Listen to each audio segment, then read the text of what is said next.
Okay, so where are my files? Let's talk about that.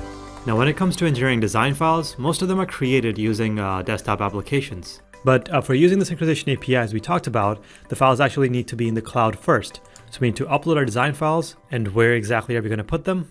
That depends on which approach or workflow we go with. So if you're using the storage workflow, then these files are going to be stored in iTwin storage. And if you're using the manifest workflow, then these files are going to be stored in the DMS that we are using. But before we can begin the process of getting these files from whatever our cloud storage is into the iModel, we first have a preliminary step of identifying these files. How do you point at a particular file in a cloud storage? How do you identify it? That's where file IDs come in. So it's important that we have some way of identifying and pointing at files so we can actually supply them to the synchronization API. That's one reason why file ID is important. Another reason is, as we talked about, the synchronization process, it's an ongoing process.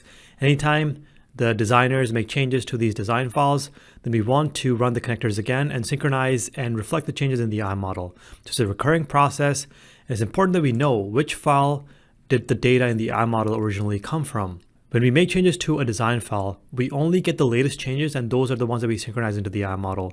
So it's very important for the process to know the IDs of the files and where the data is coming from. If there was no way of keeping track of these IDs, then the synchronization process would not know if data already exists in the iModel, and it would duplicate data from the same file.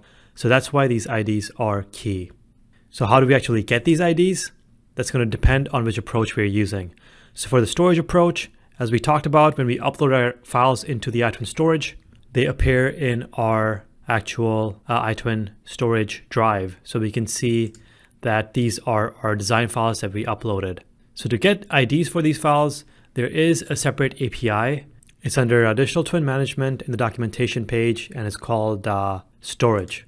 So we click on that.